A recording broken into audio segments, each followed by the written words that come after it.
Assalamualaikum warahmatullahi wabarakatuh. Nama saya Sri Rahmatika dari Prodi Komunikasi dan Penyiaran Islam semester 3.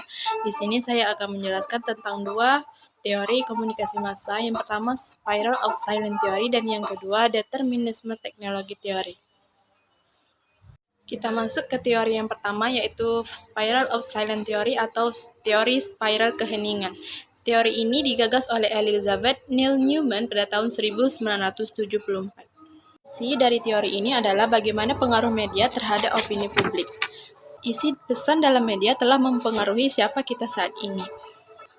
Jadi, salah satu pengaruh penting dalam pendapat kita adalah bersumber dari media. Kenapa orang bisa berbicara atau berpendapat A, B, C, atau D? Ya karena dipengaruhi oleh bagaimana ia mengkonsumsi media itu. Fokus dalam teori ini adalah apa yang terjadi ketika orang menyatakan opini mereka mengenai topik-topik yang telah didefinisikan oleh media bagi publiknya. Jadi, di dalam teori ini, orang yang yakin bahwa sudut pandang atau pendapatnya itu minoritas tentang suatu hal atau tentang isu publik, ia akan cenderung tetap berada di latar belakang atau ia akan enggan untuk mengemukakan pendapatnya tersebut. Beda dari orang yang memiliki suara mayoritas, ia akan cenderung lebih vokal, ia akan cenderung lebih berani untuk mengemukakan pendapatnya, ia akan lebih berani untuk membuka suara dibandingkan orang dengan pendapat minoritas. Kesediaan untuk mengemukakan pendapat sangat bergantung pada media. Banyak dari populasi yang menyesuaikan perilakunya pada arahan media. Jadi manusia di sini, di dalam teori ini, mereka tuh enggan untuk mendiskusikan suatu topik yang tidak memiliki dukungan dari kaum mayoritas. Contoh kasus dalam teori ini adalah yang mana sempat viral pada awal-awal munculnya virus corona, yakni sejumlah public figure seperti Deddy Corbuzier, Yonglek, dan XID membuat pernyataan bahwa virus corona ini hanyalah sebuah konspirasi atau suatu kebohongan yang dibuat oleh kaum elit. Di mana pernyataan tersebut terdengar di seluruh media yang ada di Indonesia, sehingga membuat media-media tersebut berbondong-bondong untuk membenahi kembali pernyataan dari public figure tersebut, sehingga menimbulkan kaum mayoritas yang setuju dengan pernyataan-pernyataan media tersebut. Tetapi masih ada pula kaum minoritas yang percaya dengan pernyataan public figure tersebut, tetapi mereka enggan untuk mengeluarkan pendapatnya. Jadi, tidak menutup kemungkinan bahwa kaum minoritas ini suatu hari akan keluar, maksudnya mereka akan mengeluarkan pendapatnya. Mereka akan berani untuk mengemukakan pendapatnya. Kaum minoritas yang berani untuk mengemukakan pendapatnya disebut dengan hardcore. Hardcore adalah orang yang pendapatnya berbeda dari mayoritas. Kita masuk ke teori yang kedua, yakni determinisme teknologi teori. Teori ini digagas oleh Marshall MC Luhan pada tahun 1962. Determine sendiri berasal dari bahasa Inggris yang artinya menentukan. Ide dasar dalam teori ini adalah bahwa cara berkomunikasi manusia yang berubah bisa membentuk keberadaan atau kebudayaan mereka sendiri.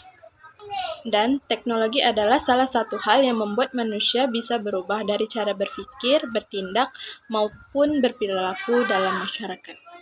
Dan bahkan teknologi juga bisa menggerakkan manusia untuk berubah dari satu abad teknologi ke abad teknologi lainnya.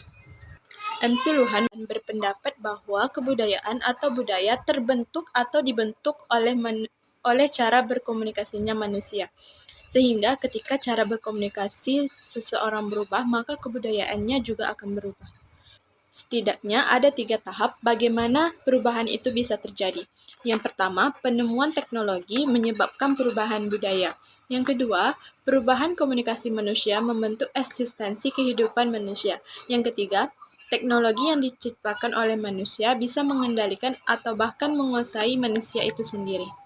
Sebagai contoh, dulu kita menggunakan mesin untuk meringankan beban, meringankan pekerjaan, atau bahkan juga untuk membantu pekerjaan.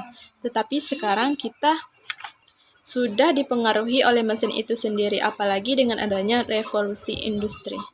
Nah, inti dari teori determinisme teknologi ini adalah penemuan dan perkembangan teknologi komunikasi merupakan suatu perubahan yang mampu mempengaruhi kebudayaan. Bahkan, MC Luhan memetakan perubahan ini ke dalam 4 periode.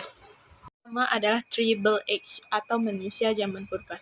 Di sini manusia belum mengenal huruf. Telinga adalah raja ketika zaman ini. Telinga adalah sumber dari kebenaran karena kita hanya menggunakan indera sebelum adanya teknologi. Yang kedua, The Literacy Age, zaman di mana sudah mengenal alfabet atau huruf. Di sini, yang tadinya penggunaan telinga itu sebagai sesuatu yang sangat amat dipercaya, kemudian berpindah ke penglihatan. Yang ketiga, The Print Age, atau sudah ditemukannya mesin cetak.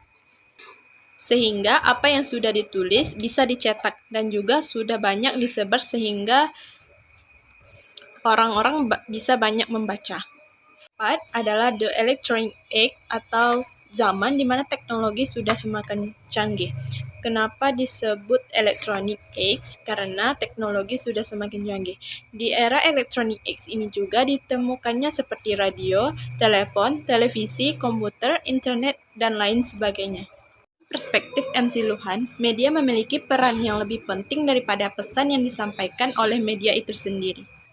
Seperti contoh ketika kita menonton televisi, ini yang terpenting adalah medianya atau televisinya. Kehadiran media massa banyak merubah tatanan kehidupan manusia dari cara berkomunikasi dan cara hidup. Tanpa memperdulikan isi pesan, media itu sendiri sangat penting menurut determinisme teori. Dalam teori ini adalah penggunaan smartphone misalnya, yang mana seharusnya penggunaan smartphone ini sangat menguntungkan bagi kita karena segala sesuatu yang kita lakukan akan menjadi lebih praktis. Kita bisa berkomunikasi dengan jarak jauh. Namun yang terjadi justru smartphone merupakan sarana mendekatkan yang jauh, menjauhkan yang dekat. Dengan munculnya smartphone, masyarakat Indonesia lebih menyukai berdiskusi melalui teknologi tersebut, sehingga orang-orang yang berada satu tempat akan saling mengacuhkan. Baiklah, sekian dari saya. Wabillahi taufiq wal hidayah. Wassalamualaikum warahmatullahi wabarakatuh.